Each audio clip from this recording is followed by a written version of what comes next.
Everybody all set? All right. Well, good afternoon. I want to start today by addressing some concerning incidents that we've seen over the past few months at youth sporting events. From spectators in the stands using racial slurs at players, to the tragic violence in Alberg recently. Now, I understand the passion surrounding sports, but it's clear we have a problem, and we should not tolerate the hate. And it's not just that these events or sporting events in general are unique to Vermont.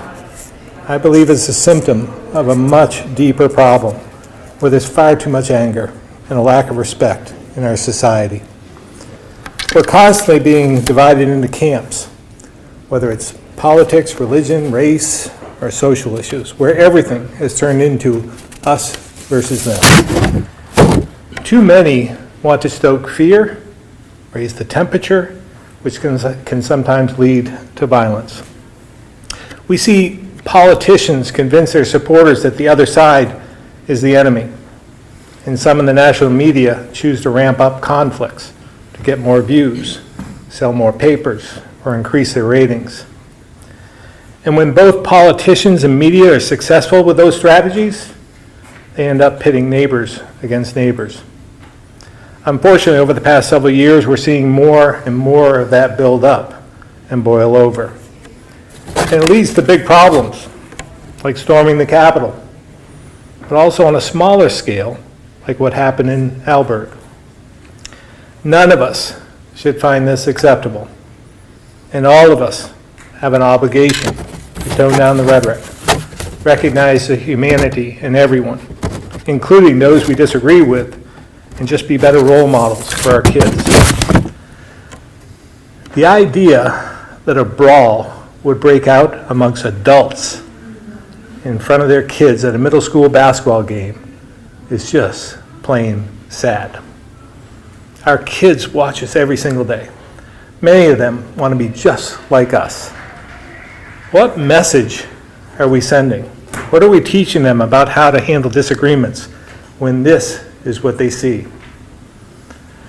I think we should all ask ourselves, what can we do in our everyday lives to help bring down the temperature a bit and be better human beings?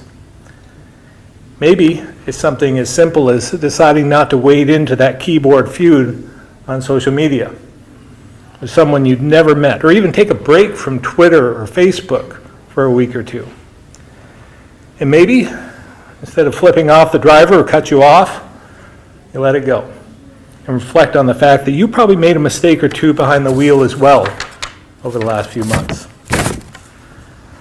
We also have a responsibility in this building too, from public servants to lobbyists and those who report on it.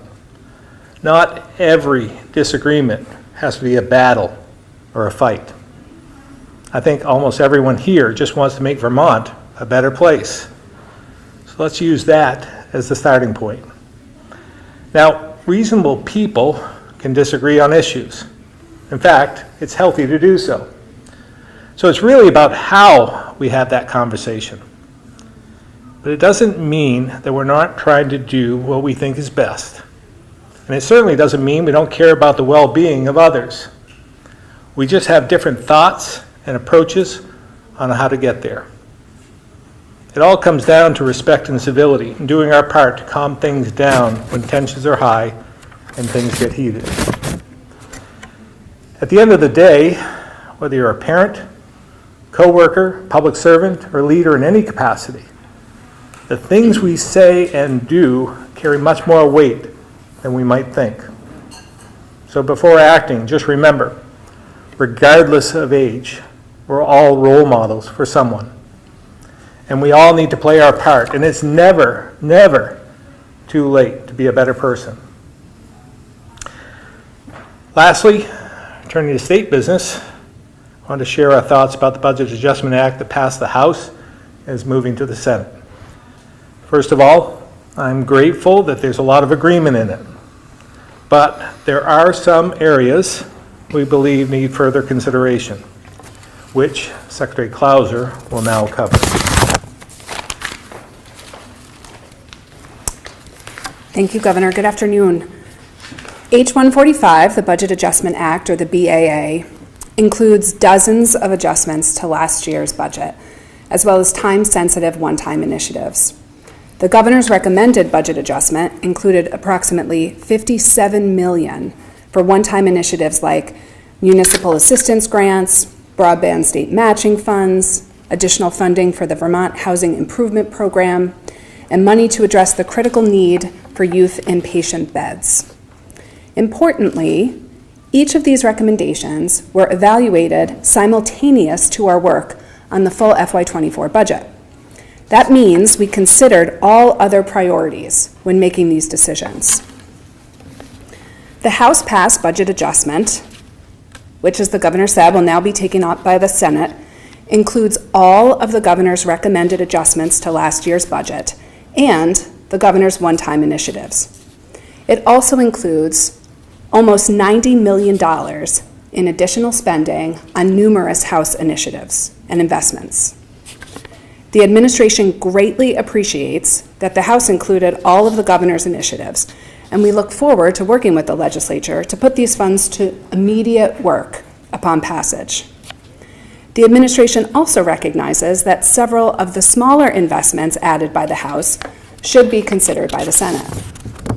However, despite significant agreement on both adjustments and one-time initiatives, the administration is concerned about three sizable investments, which together exceed $80 million in new, additional general fund spending.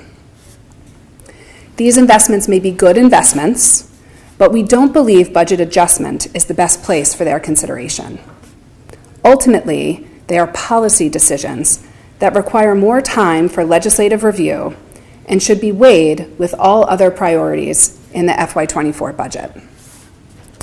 So let's talk about them. First, the House provided $50 million to the Vermont Housing and Conservation Board, VHCB. The administration supports the House's dedication to housing as a priority this season. However, the investment is better contemplated and prioritized alongside other proposed housing investments included in the governor's FY24 budget. These investments include money to Vermont Housing Conservation Board, but also to the Vermont Housing Improvement Program, to middle-income housing, and others.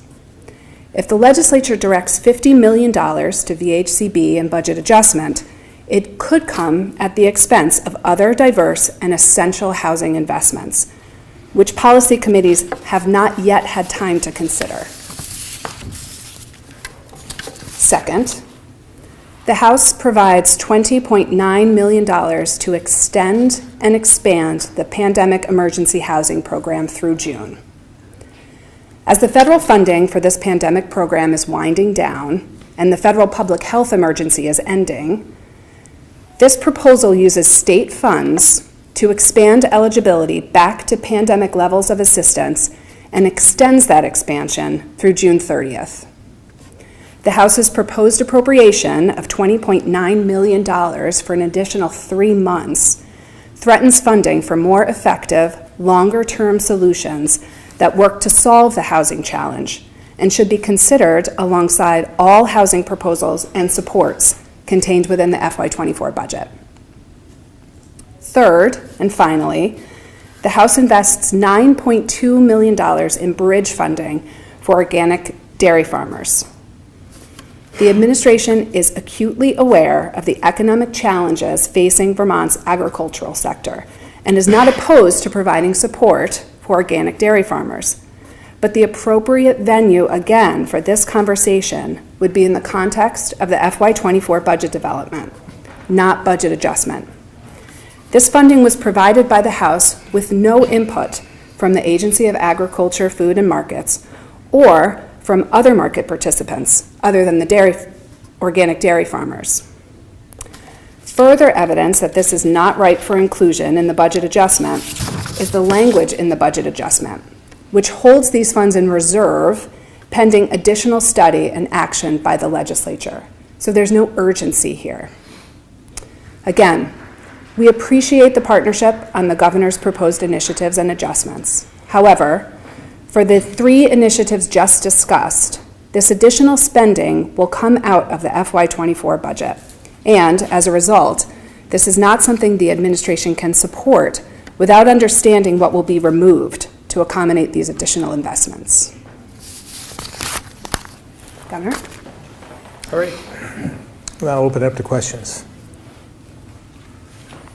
Governor, regarding the incident that we saw in Alburg, this is hardly the first fight or the first conflict that we've seen at a sporting event. How do we change the culture, whether that be on sporting teams or for spectators too? Yeah, I mean, conflicts amongst players has been historic. I mean, we've seen that throughout history. But this one was just a little bit different. This was amongst adults at a 7th and 8th grade basketball game. I think that tells a lot about the situation, the responsibility we have as spectators, and the responsibility we have for our kids as well. I mean, sports are important in the development of kids and teams and so forth, and teaching them things along the way. This just wasn't the way to teach them anything except the wrong approach. And so I think we just have to reflect on all the anger we're seeing throughout the country. Again, it's not unique to Vermont, but it seems to be systemic and seems to be elevating from my perspective over the last number of years. And it's coming to a boiling point that we need to all take a responsibility to tamp down. The superintendent of the Maple Run Unified School District is calling on both the VPA and the AOE to provide more guidance and education for circumstances like these. In your view, what role does the state play in providing that guidance? Yeah, I think they have a responsibility to the kids, first of all, the students, the athletes, but as well making sure that the forum is safe. So they've done that. But again, I'm more concerned about the spectators than I am about the play, and that's where things seem to be getting out of hand, and it's very difficult to manage. But again, all of us have a responsibility and can do our part to reduce that. In your opening comments, you also alluded to not necessarily this incident, but there's been incidents in the past that have been related to race, and there's been conflict surrounding that. Does Vermont, how have we been dealing with that, and does Vermont have a race problem, and if so, how do we address that? Again, I'm not sure that those incidents are unique to Vermont either. It feels as though this has been systemic across the country. But again, we can hold ourselves to a higher standard, and we've got to do so. And I think it comes down to education. It comes down to just basic respect and civility amongst people. And I think that we're poised and we're in a good position to do that. But again, it comes down to us as individuals, not somebody telling us to do this. It comes down to what's best for society, what's best for our kids, and what are we teaching them? It's becoming increasingly evident that there's a fundamental difference of opinion between you and Democratic leaders in this building over whether it makes sense in this moment to raise taxes to fund new government programs. And, as you have, become aware of that yourself, as I'm sure you've been watching what they're doing, I'm wondering how that informs your approach to policy development and or general deliberations with lawmakers. Again, I think it comes down to the fundamentals and basics, and it's financial basics from my perspective. I mean, I think we've talked a lot about the possibility of a recession. I think there is going to be some sort of recession in the future. Hopefully, it looks like it may be a soft landing, which would be great. But at the same time, we have to prepare ourselves for that. We're already a very high tax state, very costly to live in Vermont.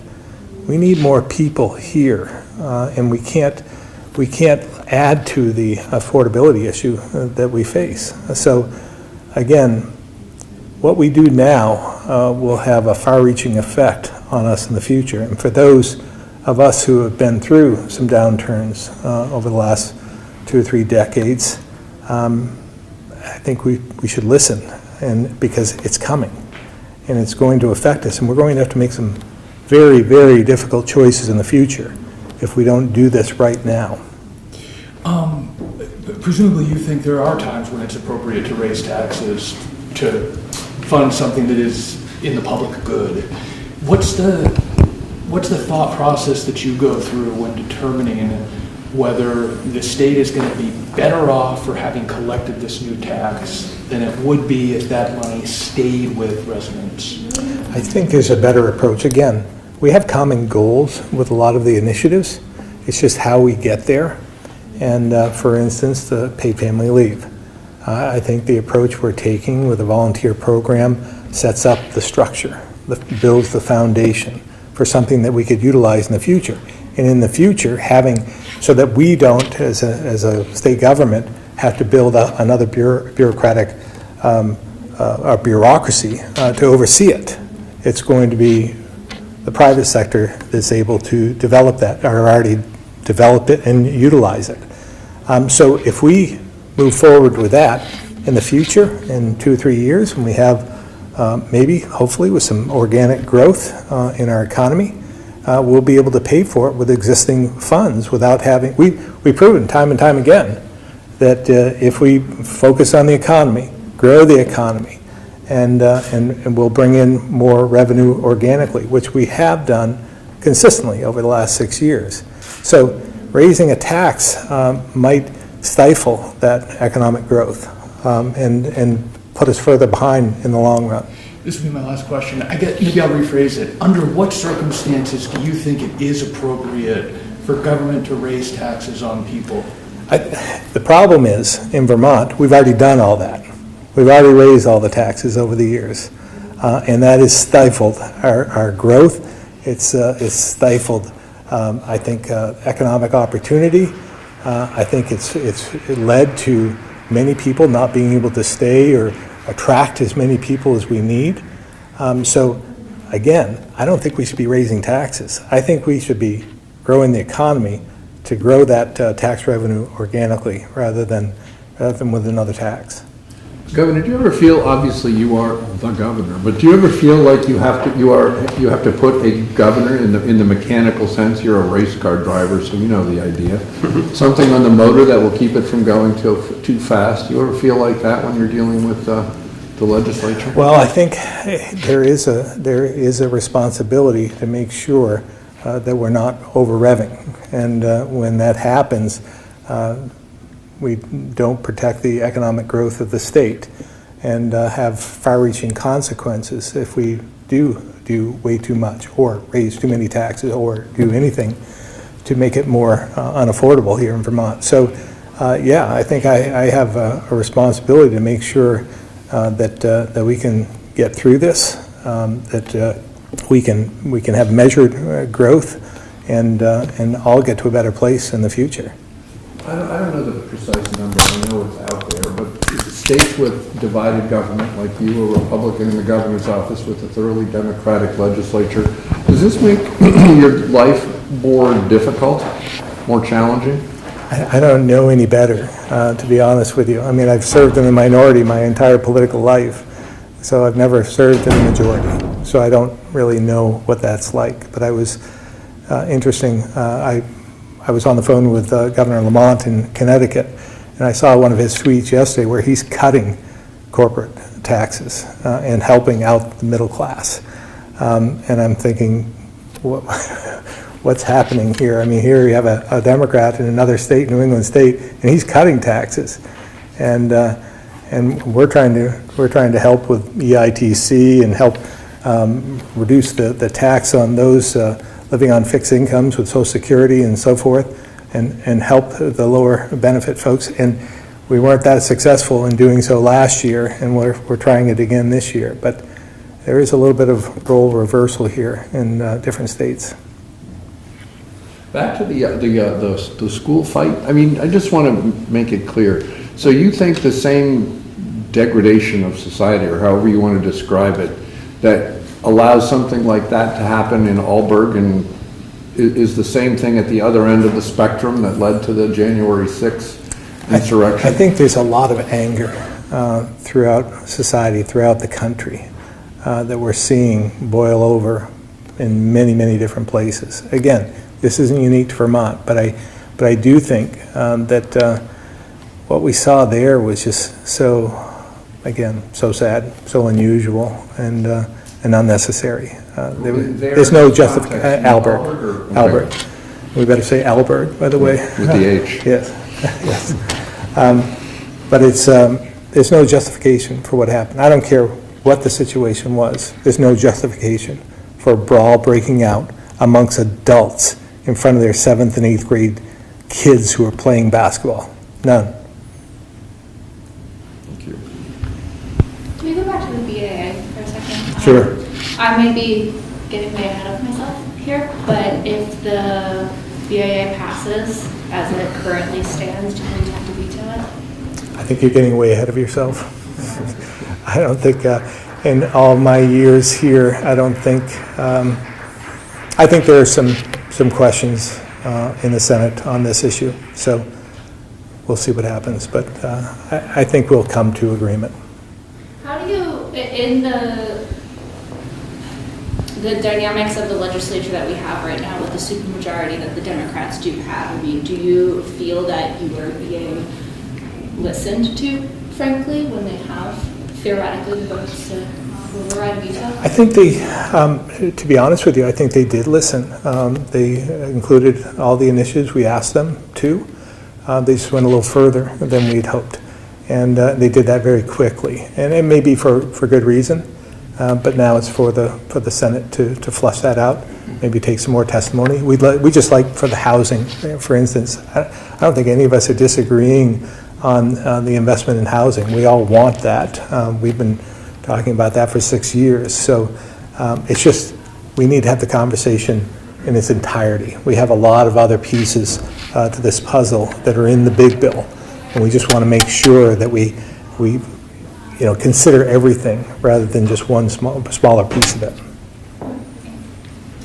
Governor, on the budget just now, the piece about the dairy, is your concern about giving money to organic dairies, is it related to the fact that that's only one segment of the dairy industry, and that you feel like that's inappropriate to give one piece of that industry incentives or assistance instead of a broader approach? Again, I don't know. It's not the $9 million to the organic dairy sector. It's really about what are the ramifications of that in terms of the big bill.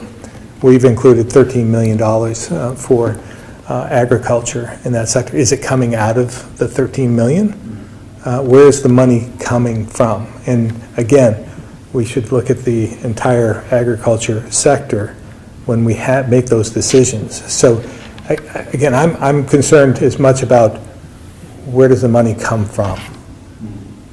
On dairy, I think there's also a push to find a way to maybe increase dairy prices for Vermont producers. Have you looked at that yet, or has Anson looked at that yet and given you a report to give you a sense of whether that's a good direction to go? I have not seen that, but I do know the price of eggs has increased quite a bit.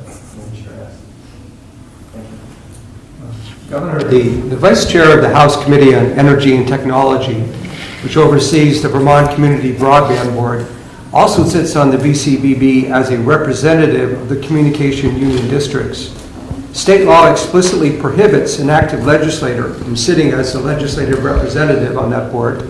While the law doesn't explicitly forbid the CUD representative from being a lawmaker, and Representative Sibilia is extremely knowledgeable, does raise questions of separation of powers and a possible conflict of interest. Do you share any of these concerns?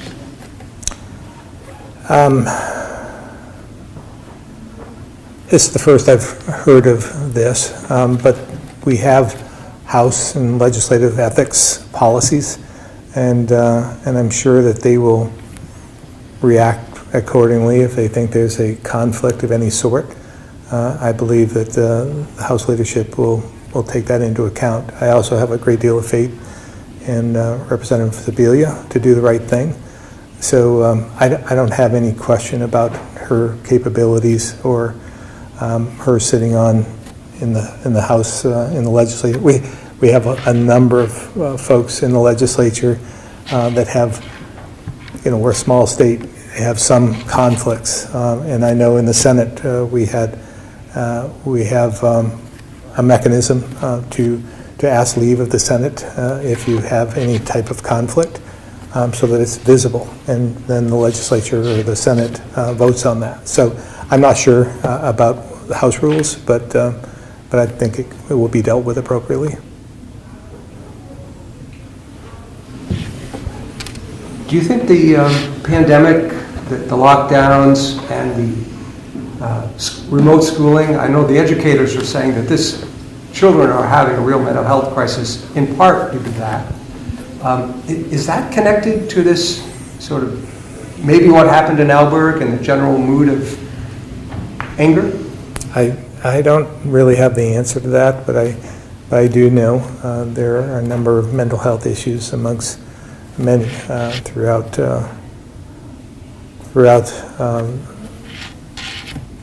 every sector, and so I don't know if we can point right to that, but again, I don't believe the kids were the ones who started this one.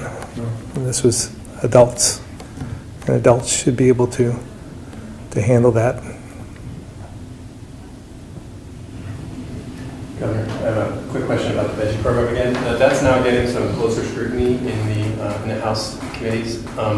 Essentially, lawmakers are looking to pause the veggie program whenever unemployment drops below 5%, maybe 4%, depending on how the legislation goes. What's your sense of whether that program is unnecessary or should be put on pause while unemployment is so low? Yeah, I'm not in agreement that it should be paused. I do believe that there are improvements that could be made in the program itself, maybe more transparency, maybe even taking a look and making sure that we're investing in the right areas of the state, more of the rural areas of the state that could use some economic help. So there are some ideas like that, but I think if you tie it, I don't think the unemployment rate is a good metric to use because it doesn't tell the whole story, and particularly in Vermont, where it might be what's happening in, let's say, Chittenden County or the northwest part of the state is far different than what's happening in Windham. And Windham could use a little bit of help right now. The Northeast Kingdom could use some help. Bennington could use some help. So, I think if you tie it to something like that, you might as well just cancel the program. And if you put it on pause for too long, then you're too late to the game. Because if you have a major employer, let's say, that decides to leave the state, let's say there was an IBM, previous to them actually leaving. But if they decide to just pull up stakes and move their operation to Fishkill, and then just leave the state and leave 3,000 or 4,000 employees, it'd be too late at that point. It would take 2 or 3 years to recover from a veggie perspective. It's always kind of forward thinking, making sure that we diversify and spread out in the economy, and especially, again, in those rural parts of the state that could use some help. Don't think we have anyone on the phone today, so we're not in the rooms. All right. Well, thank you very much.